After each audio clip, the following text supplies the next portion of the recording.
മാതാവിനും ഈശോവിനും 1000 നന്ദി. ഞാൻ 2023 ഏപ്രിലിലാണ് ആദ്യമായി ഉടമ്പടി എടുത്തത്. ഞാൻ 12ാം ക്ലാസ്സിൽ നല്ല മാർക്കുള്ളതുകൊണ്ട് ഞാൻ ACC എന്ന് വെച്ചൊരു കോഴ്സ് പഠിക്കാൻ പോയിട്ടുണ്ടായിരുന്നു. പക്ഷേ ആ കോഴ്സ് ഭയങ്കര ടഫായിരുന്നു. എനിക്കത് കംപ്ലീറ്റ് ചെയ്യാൻ പറ്റുന്നുണ്ടായിരുന്നില്ല. ഞാൻ ഭയങ്കര ഡിപ്രഷനിലായിരുന്നു. ആ സമയത്താണ് എൻ്റെ ഒരു ആൻറ്റി പറഞ്ഞത്, കൃപാസനത്തിൽ പോയി ഉടമ്പടി എടുത്താൽ മാതാവ് നിനക്കൊരു വഴി കാണിച്ചു തരുമെന്ന് പറയണം. ശരിക്കും പറഞ്ഞാൽ ഞാനൊരു അവിശ്വാസിയായിരുന്നു. എനിക്കങ്ങനെ ദൈവത്തിലൊന്നും വിശ്വാസം ഉണ്ടായിരുന്നില്ല. ഞാൻ പിന്നെ എൻ്റെ അമ്മയുടെയും ആൻറ്റിയുടെയും ഒരു നിർബന്ധത്തിലാണ് ഞാൻ ഇങ്ങോട്ട് വന്നത്. പക്ഷേ എനിക്കിവിടെ വന്നപ്പോഴേക്കും എനിക്ക് മാതാവിൻ്റെ ഒരു പ്രസൻസ് ഫീൽ ചെയ്യണ്ടായിരുന്നു. ആ സമയത്ത് എനിക്ക് എന്താ പറ്റിയെന്ന് എനിക്കറിയാൻ പാടില്ലായിരുന്നു. അപ്പം ഞാൻ മാതാവിനോട് പ്രാർത്ഥിച്ചു. എനിക്ക് പണ്ടുണ്ടായിരുന്ന വിശ്വാസം പിന്നെയും എനിക്ക് തരണേന്ന് പ്രാർത്ഥിച്ചു. പിന്നെ എനിക്ക് ഓസ്ട്രേലിയയിൽ പോകണമെന്ന് പ്രാർത്ഥിച്ചു. പക്ഷേ അത് കഴിഞ്ഞിട്ട് ഞാൻ ഓരോ ഏജൻസികളെ സമീപിച്ചു. ഏജൻസികളെല്ലാവരും പറഞ്ഞു ഈ സംഭവം നടക്കണ കേസല്ല, വേറെ വല്ല കാനഡയോ UK എല്ലാം പോയി നോക്കാൻ പറഞ്ഞു, ശ്രമിക്കാൻ നോക്കാൻ പറഞ്ഞു. അപ്പോഴേക്കും ഞാനത് ഉപേക്ഷിക്കാമെന്ന് വെച്ചിരിക്കണമായിരുന്നു.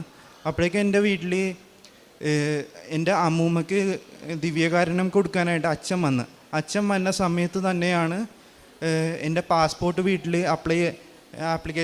പാസ്പോർട്ടായിട്ട് പോസ്റ്റ്മാൻ വന്നത്. എൻ്റെ വീട്ടിൽ പാസ്പോർട്ടും ഈശോയും ഒരുമിച്ചാണ് വന്നത്. ആ സമയത്ത് എന്നോട് ആരോ പറയണ പോലെ എനിക്ക് തോന്നി, നീ ഓസ്ട്രേലിയക്കൊന്ന് ട്രൈ ചെയ്ത് നോക്ക്.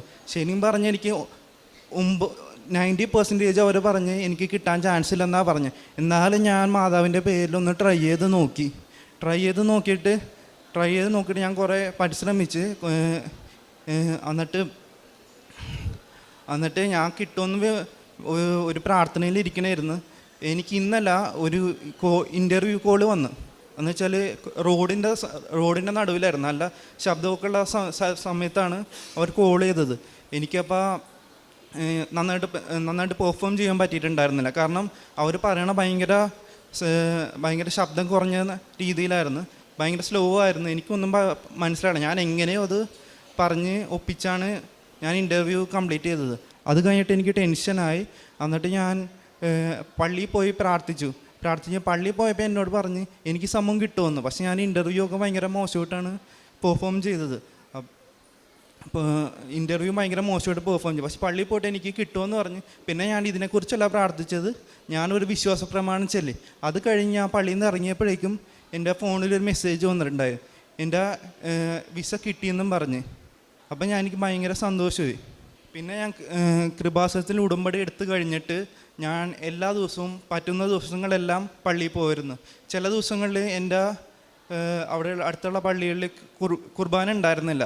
അപ്പോൾ കുർബാനയുള്ള പള്ളികൾ തേടി ഞാൻ പോയി കുർബാന സ്വീകരിക്കുമായിരുന്നു. പിന്നെ ഞാൻ ഒരാഴ്ചയിൽ ഇടക്ക് ഞാൻ കുമ്പസാരിക്കും. പിന്നെ എല്ലാ ദിവസവും കുടുംബ പ്രാർത്ഥനയിലും പിന്നെ കൃപാസന പ്രത്യക്ഷീകരണ പ്രാർത്ഥനയും ചെല്ലും. പിന്നെ ഞാൻ പത്രം വായിച്ചിട്ട് പള്ളികളിലും പിന്നെ പൊതുസ്ഥലങ്ങളിലും പത്രം എല്ലാവർക്കും വിതരണം ചെയ്യും. പിന്നെ എൻ്റെ വീടിനടുത്തൊരു ഓൾഡ് ഏജ് ഹോം ഉണ്ട്. അവിടുത്തെ അപ്പൂപ്പന്മാരുടെ അടുത്ത് പോയി സംസാരിച്ച് അവിടെയുള്ള ആൾക്കാർക്ക് സഹായമൊക്കെ ചെയ്യുമായിരുന്നു.